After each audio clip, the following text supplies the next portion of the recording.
right, Kory, let's dive into this. We're going to talk about principles. And this is top of mind for me because one of my children, we're trying to teach the difference in spelling between principal and principal, like the principal at his school. Right. And we tell him it's to remember it. The principal is his pal, right? Yeah, the principal. Right. But today we're addressing principles of resilience, which is extremely important because the principles that we're basing all this off of are going to guide all of the decisions going forward. It's kind of all based on this. Well, I think you should make these principles your pals as well. Make these your principals. What is a principle, Kellan? Funny you should ask. I've got it right here. Imagine that. First, I'll say that when we're talking about principles, it's kind of a range because some of the things we want to talk about, you could say are more just general common sense, or it's like tips and tricks. But at the heart of it, a principle is a fundamental truth or proposition that serves as the foundation for a system of belief or behavior or for a chain of reasoning. Got it. Thank you for that.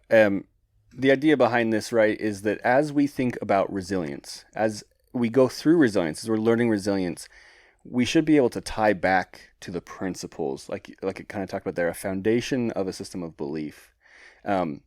We, in the introduction to the podcast, episode 1, we kind of talked about how we might be different than other podcasts on resilience or on prepping, right?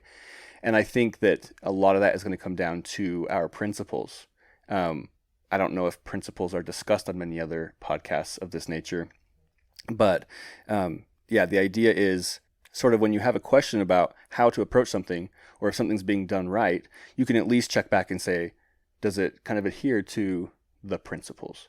And these are principles that you and I have come up with, right? You are not, and when I say you, I mean the listener, may not agree with every one of our principles, and you don't have to, right?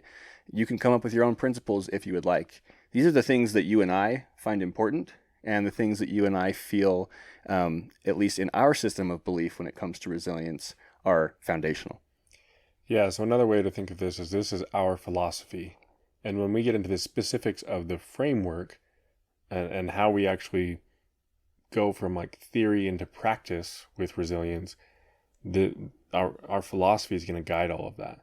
But I'm so glad you bring that up, that like anybody who's listening to the podcast does not have to agree to every one of these principles to still get value from what we're saying here. In fact, that alone is kind of part of our philosophy, right? The fact that like in preparedness, like we should just be grateful that other people are trying to be more resilient and trying to be more prepared and spend less time trying to like tell someone that they're right or wrong or judging the ways that they've chosen to do it. And I think the idea of judging is a great word, and that may be a principle in and of itself, right? The way that someone else does resilience, that practices resilience, the things they find important, it's not our place to judge them. It's our place to be excited that they are on the journey with us through resilience. So Kellan and I in our last podcast, and you brought this up again in like the first episode, we are not about being prescriptive. We're not about telling people how they have to do things. We're not about judging people. And we like to not be judged in return, right? So I think that in and of itself is maybe a great principle to start with. Don't judge others. And hopefully you reserve the right to not be judged as well. And by the way, we just heard some fireworks outside. Don't know if you're going to be able to hear that on your end as the listener, but I think it's graduation or something like that. So bear with us on that. All right, great. So these first few that we've outlined are super important. We're not necessarily going through these principles in any particular order, but I'm glad we're starting with these ones. So the first one here is that we don't believe in aggression, at least not any like proactive violence or aggression or harm. You know, self-defense, that's fine. In fact, it's important. But like to think, oh, if everything hits the fan, then all of a sudden I'm going to go take food from my neighbor, or I'm going to go steal resources, or I'm going to enact violence just to get what I need. That's not something that we're okay with. Absolutely. So non-aggression, I think, is something that you and I have talked about in the past several times. It's sort of at the core of who we are, right? In general, outside of just resilience. But non-aggression is actually a principle that comes from anarchism. This idea that you should not be doing harm to anyone else. You should be non-coercive towards anyone else, and you reserve the right to not be coerced and to not be harmed. But if you are, you also have the right to protect yourself, right? And so I think that is really important. And like you said, that idea of like, if things go wrong, I'm not going to take advantage of someone else to get what I need. There are a lot of people out there who believe that that's how it's going to go. Like, if anything goes south and things get tough, I know there are people out there who are more prepared than I am, or who are preparing, and I'm going to take advantage of them and take that from them. And there will likely be people out there like that. There will definitely be people out there like that. But it is a principle of ours that we are not that person, right? And not only that, not only are we going to not make the conscious decision to go out and harm people, all of our actions we should be certain that they're not harming others. Yeah, and I think you can look back at so many examples in history when things have gotten really desperate, and there are people who take that route, right? That they think like, in order to provide for myself or for my children, like, I'm going to do whatever it takes, even if that means harming other people. But there are people who like keep that standard, that value, that they're not going to do that. And I would like to think, like, yes, I want to do anything I can for me and my family, but I'm not going to go like murder another person and their children so I can take their food to feed my own children.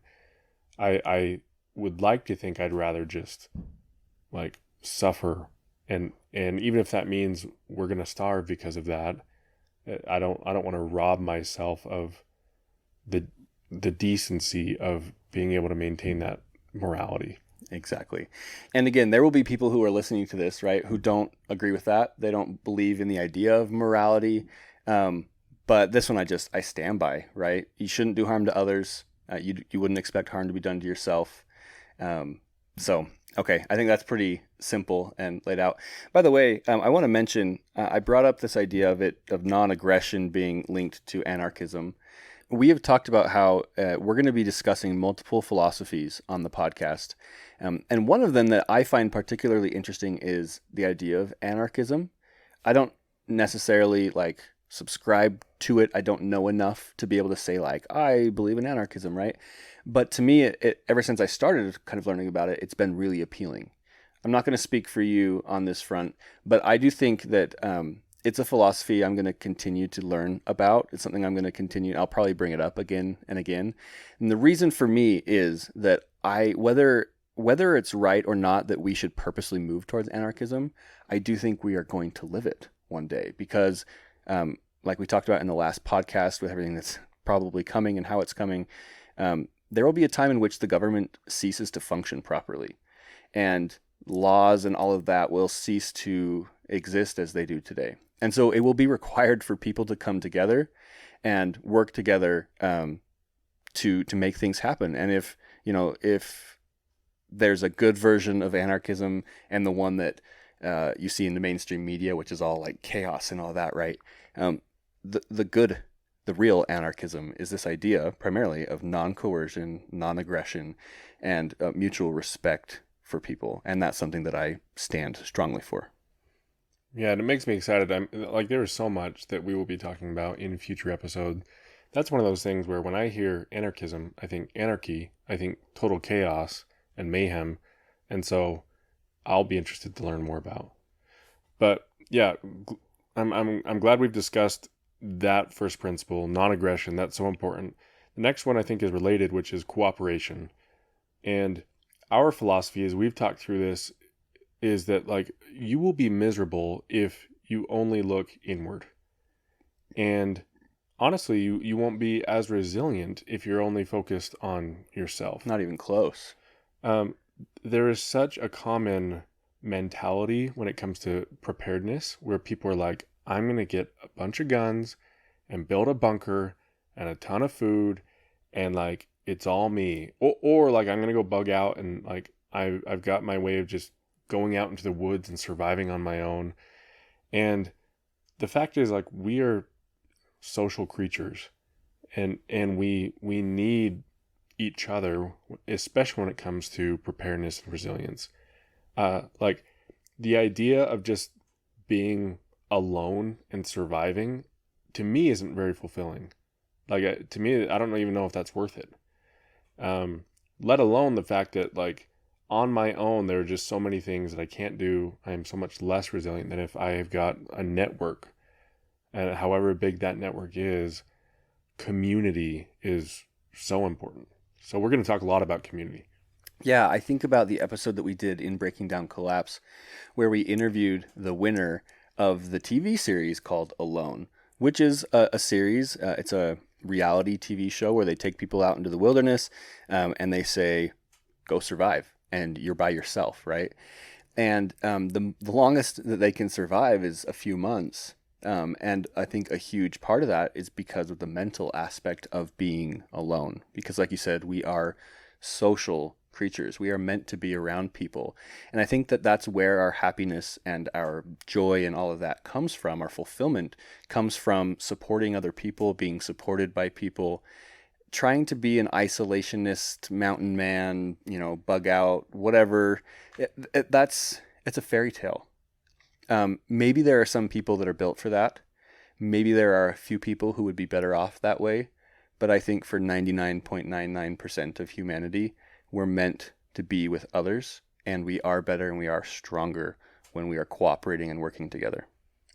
Yeah, and when somebody who's really into preparedness might hear that and they're like, well, there's so much that's outside of your control, and all you can do is prepare yourself, and there's truth to that as well. So that leads in the next principle, which is scalability. So it does start with yourself, right? If you think of like a target, it starts with the bullseye. You're at the center, but then it's your inner circle and your friends, your neighbors. You move outward toward the wider community. You have more and more control the closer you move into the center. But the more and more you can move outward with your resilience, the stronger your resilience really is. So when you think about that, and you've got yourself and your smaller circle, and it gets broader and broader as you go out towards the community, there are certain aspects of resilience that are individual, and you've got to master on an individual level. There are other aspects of preparedness and resilience that you've really got to do at a larger level. So understanding that as we go through the rest of the podcast, I think, is really important. Yeah. You can think of those rings, basically those circles, as circles of influence, right? You have the most influence the closer the people are to you, and your influence starts to get less and less as you go further out.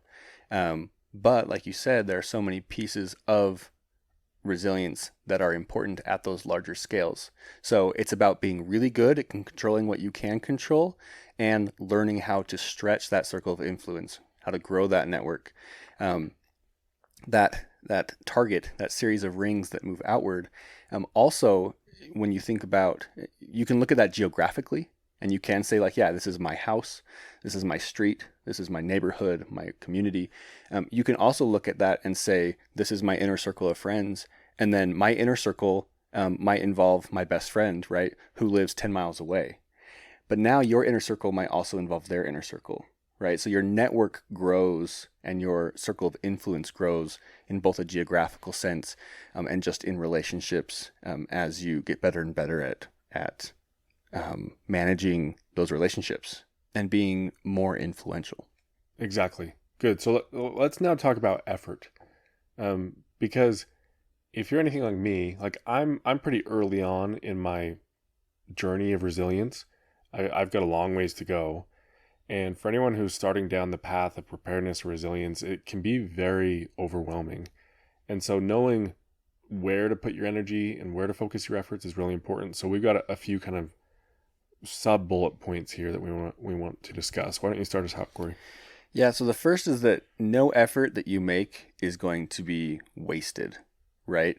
I think a lot of people might think like, I don't want to put any time or effort or money or whatever it is into learning resilience skills or gaining assets or building relationships or whatever that is, because I think that there's a chance I'm not going to need it, right?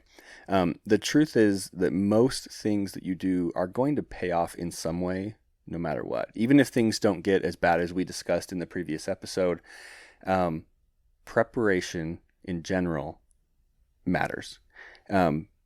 Building relationships with other people, right? Like that is going to be a good thing that is going to pay off, not necessarily in like a selfish way, but in making your community better, right? You're going to make your household better. You're going to make your self feel better, more confident when you are more prepared. And more likely than not, you're going to use some of it at some point, no matter what. Yeah, I think of it like sometimes people don't want to save up some food storage, right? Some extra food because they feel like it's going to go to waste. But if you do it the right way, you're going to end up eating that food. Like you're not wasting anything. You're just allowing yourself to have a buffer in case there's an emergency or there's a need for it. But like you're going to benefit from that effort. Same thing goes if like you learn how to do a certain type of home repair. And you want to be able to have that skill so that if things get really bad, you can use that skill to help yourself and help others. But even if things were to not get really bad, you're still going to find ways to use that and it's going to benefit you. So most efforts when it comes to resilience, like you said, like are worth it no matter what the end result is. And that goes right along with another principle that we had listed here, and that it's that we all already are on the spectrum of resilience somewhere. We're already preparing, right? Because I have insurance on my vehicle, right? That is a form of preparation. I have a diaper bag for my child that has extra diapers in it.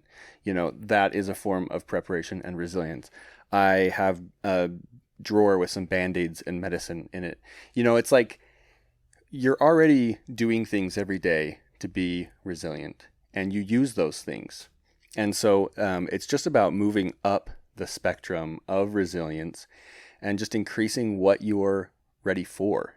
And again, I don't think anyone will ever regret that. Now, there are things that people can do that they will regret, right?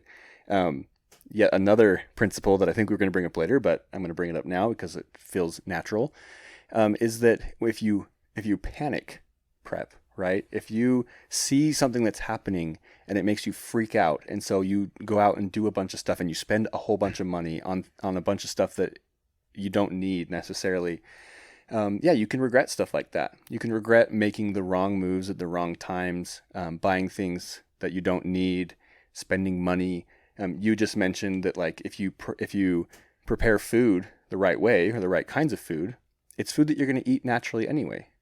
It's never going to go to waste, but you could do it wrong and you could buy a bunch of food that you never will eat, and that will go to waste after its expiration date. And so there are wrong ways to do it, but if you do it the right way, if you take the proper steps, I don't think anyone will ever regret having prepared.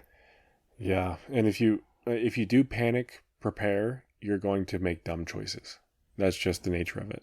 And I think I brought up the example before. I remember when the COVID-19 pandemic hit, everyone started to panic. I went to the grocery store and all the shelves were empty, and I saw people walking around, and I saw this one guy, and just in a panic, he had like emptied the entire shelf of salad dressing into his shopping cart, and he was grabbing like this random, I don't know, a can of olives and this one thing, and he was just whatever he could find, he was loading into his shopping cart to hurry and go buy it. But like, what's he gonna do with gallons of salad dressing? Right. Which now has it probably expired, right? This was in 2020. It was 3 years ago. That ranch, he probably used 2 bottles of that, and the other however many he bought, he just ended up chucking. Yeah. So I'm really glad you bring that up. And when it comes to effort, kind of related to what you were saying before, we're all on this spectrum somewhere of resilience, of preparedness. One other principle here is that any effort is better than no effort.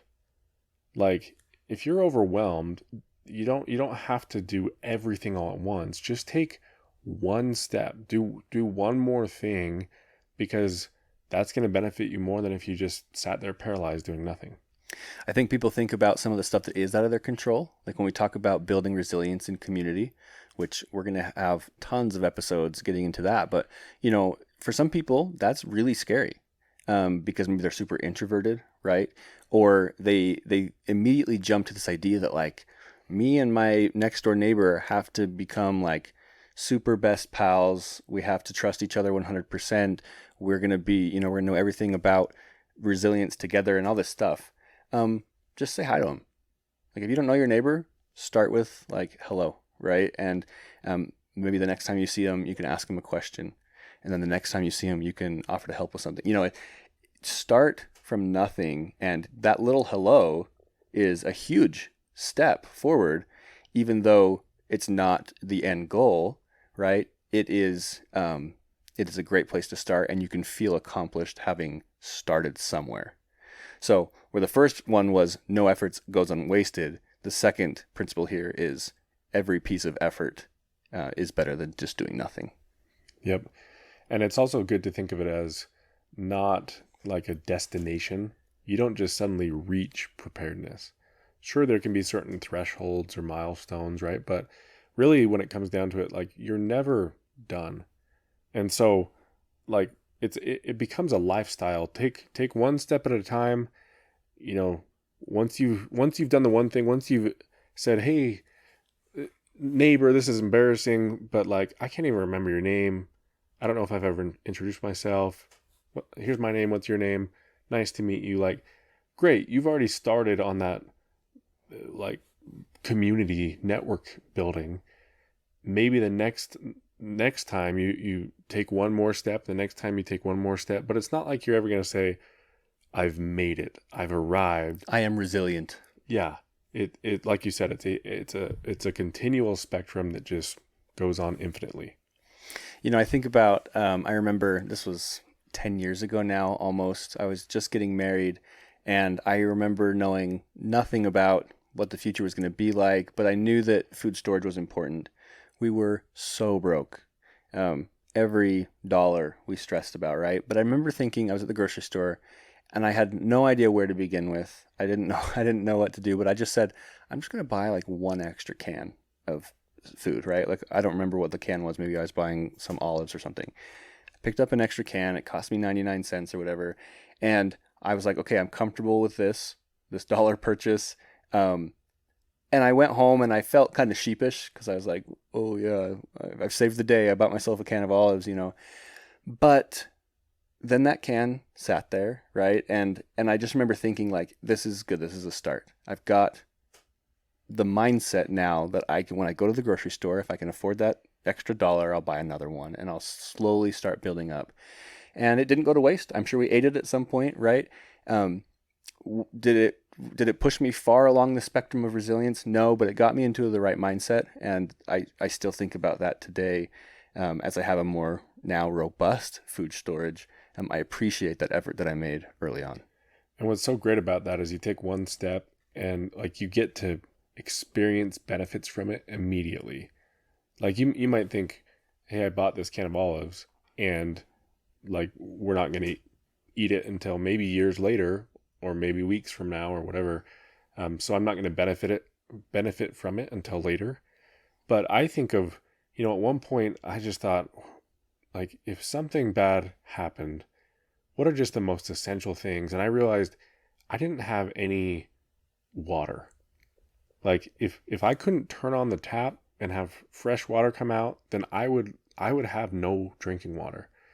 And so I went and got like a water storage container and filled it up, and just the peace of mind that brought, like knowing that I had that cushion, that buffer, if something were to happen, like at least I had water, I immediately felt so much more peace of mind and just like I guess more fulfilled, happier, less stressed. Like it was just one less thing to worry about. And so you can get the benefits immediately from any efforts that you make now. Absolutely. And that brings to mind another principle that's widely used in many different areas, and it's called the Pareto principle. And it's basically this idea that, right, like 80% of the benefit can come from 20% of the effort. Meaning you don't, if it's a spectrum and you can go from being a 0 on the resilience spectrum, right, to 100 plus on the resilience spectrum, that peace of mind and the overall just improvement, right? You can make a huge 80% improvement by doing just the 20% of things. So obviously that's not a perfect principle in this case because it's an infinite spectrum. But I do feel like you don't have to be an expert in everything, like you said, to get the benefits from it. Little steps make a huge difference to mental health and anxiety and mindset. Yeah, and because we're just taking little steps at a time, moving upward on that spectrum of resilience, but because that spectrum is infinite, I think it's good just for everyone to set the expectation in their mind that they're never going to be prepared for every single little thing. Like there are an infinite number of variations of things that could happen, and like we shouldn't be trying to achieve comprehensive resilience. We should focus on the risks that are most important, paired with what goals we have, and all those things are things that we're going to get into later. But as long as we know, like, we're not going to be prepared for every possible scenario, then we can relax a little bit. Well, and I mean, like, you can't prepare for old age and to not die in old age. Like, we all die, right? And the whole idea of resilience is to get through the external threats that would interrupt our normal way of life. But there's simply things that are outside of our control that we could never prepare for. No one can prepare for a planet-killing comet hitting the Earth, right? And I wouldn't even want to try to begin to prepare for that. So, yeah, that's a good point. Not trying to prepare for every single thing, just looking at what the biggest risks are to you, figure out how you can best mitigate those, and that will do a lot for mental health and for just overall resilience. Now, on that note, all these things on effort came back to this idea of mental or emotional health. And I think that's the next principle, is that we need to prioritize those types of resilience. Resilience can cover our physical well-being, our physical needs like food, water, shelter, and all of that. But emotional and mental well-being are extremely important. We live in a world today where mental health is declining rapidly and severely. And being able to care for yourself mentally and emotionally is going to be very important. I think of the idea of, you get on an airplane and they talk about how if the oxygen mask drops, then parents should put it on themselves before putting it on their children, right? And I kind of think of that in this realm where it's like you have to put your oxygen mask on your mental and emotional health first, almost to me, because our mental and emotional health is the oxygen that allows us to keep moving. We're not going to be good stewards of our family, right? And we're not going to be able to do any of the other resilience stuff if our mental health is in the dirt.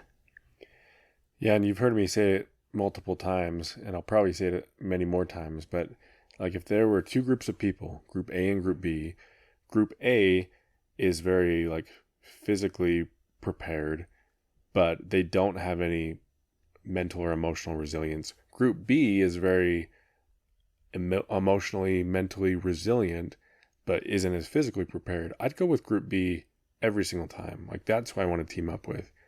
Because if you are emotionally, mentally resilient, you're adaptable, you're going to be able to handle the things that come your way. You're gonna find solutions. Whereas, like, you can have all the physical preparedness in the world, but if you can't handle the situation, if you can't cope with it, if you're losing your mind about all of it, like, then what good does it do you? And that's not to say that, like, oh, if you suffer from depression, then you're not going to be resilient, right? You have been very candid, Kellan, in the last podcast, and I'm sure we'll have many of these discussions in this podcast about your own mental health challenges over time. And it's not that, like, suffering from mental health challenges makes it so you can't be resilient. It's just more that we have to learn ways to cope. We have to learn ways to control it, right? If we are out of control with anxiety, right, or if we have clinical conditions that we need to address, it's going to be hard. But if we can learn ways to cope and keep those under control, it's going to make the process of being resilient, especially in a time of real crisis, much more of a reality. Yeah, absolutely. And you're right. I personally have dealt with serious depression. And it's one of those kind of continual battles that anyone who's experienced real mental health struggles goes through. But a lot of people that are experiencing mental health problems are very successful in life. A lot of people that are experiencing mental problems will be very successful in their resilience as challenging things come their way. So yeah, it's not like it's mutually exclusive. It's not this thing where, yeah, if you've got mental health issues, then you have to count yourself out. But if you do, then that means you should probably put a little more effort into finding ways to overcome that, gain the coping skills, and that can even be something you can use to your advantage as you find ways to become more resilient. Okay, so we've got just a few left here, and we won't spend a lot of time on these. One that we have written here is quality trumps quantity.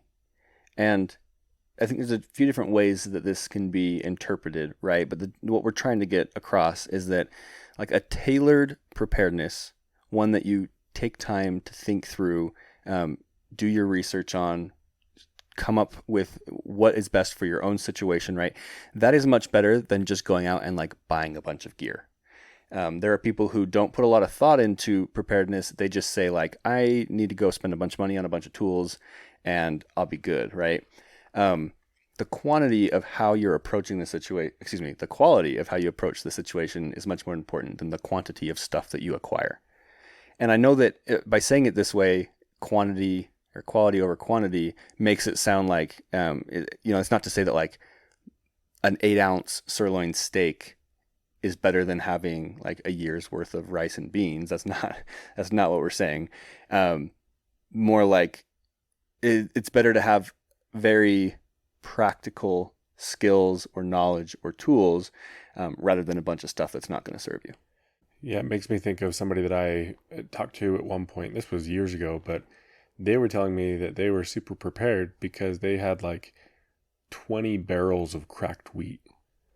And I was like, do you ever cook with cracked wheat? Do you know how? And they're like, well, no, but if it ever got hard, I'd figure it out, or I'd trade it with somebody else, or, and it's like, instead of having 20 barrels of cracked wheat, just even having like a few weeks of food storage of food you actually eat, you're probably going to be way better off.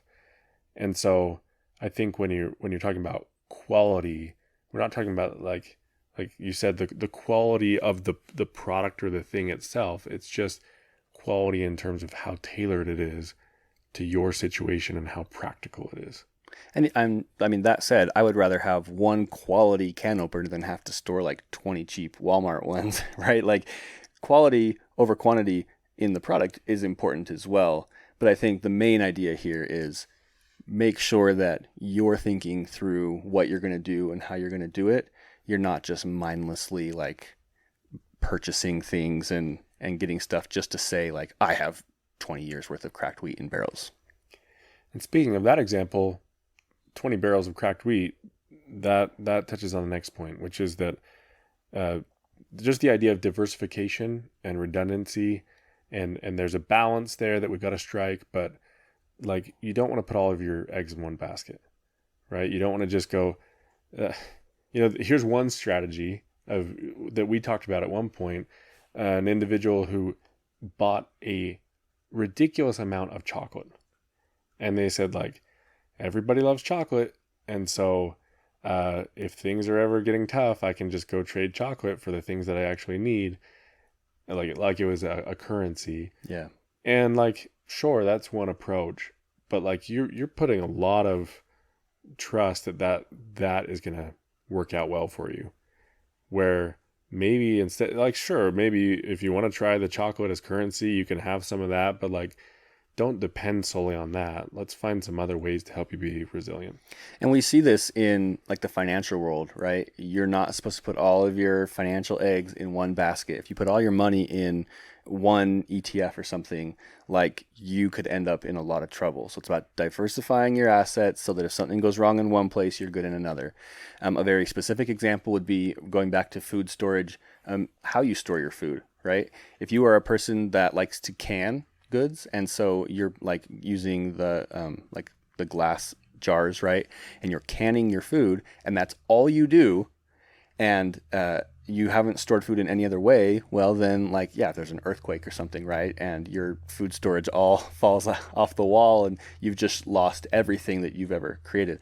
Whereas if you had canned some, and you had some in plastic containers, right, in Mylar bags, and some stuff maybe you bought at the store. So like you've got a diversification so that when there's an earthquake and your canned goods go, you've got your other stuff. Or when a mouse chews through your plastic containers, your glass jars are still good. Very basic principle. And it's funny because when you talk about like the financial aspect of the way that you invest and diversifying your assets, like you talk about that as an analogy, but here where we've been discussing so much like food storage as an example, like financial resilience is a very important aspect of resilience. So Yeah. that's directly applicable too.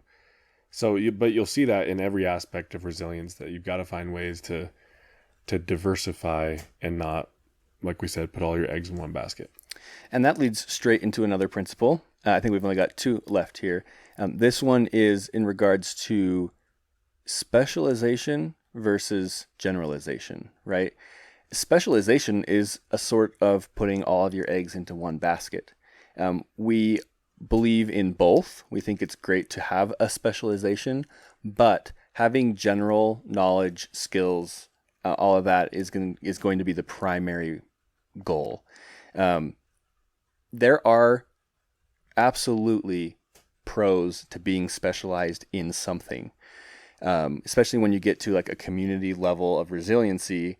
If different people specialize in different things, then you make yourself useful to the group, right? But when we're talking about general resiliency, you need to know a little bit of everything, be sort of a jack of all trades. If you put all of your eggs into that one specialization basket and your specialty for whatever reason is not needed, and you don't know how to do anything else, you'll be in a world of trouble. Yeah, so there's a lot, everything that we've talked about so far, like there's just a lot to balance here. And even as we talk through all these different principles to remember and all these different ways that we need to diversify, and that can start to get overwhelming.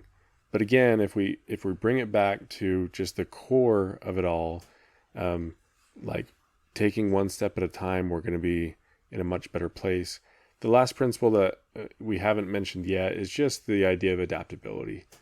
Like you might have a really good idea for a preparedness plan, but situations change. External situations change. Things about like what your needs are might change. And so in all of this, as you're making steps forward, you've got to be willing to be adaptable. Yes, have a plan, but if it needs to change, be ready to change. And, that said, we will likely be adapting our framework. We'll be adapting the way that we talk about resilience as we continue through it, because we're going to learn more things that might change the way we think about it.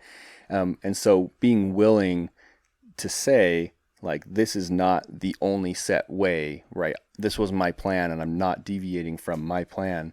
It's going to be important to be willing to change. And as different obstacles come our way, as things don't go the way we planned, being able to pivot and change and go with the flow as it happens is going to be extremely crucial.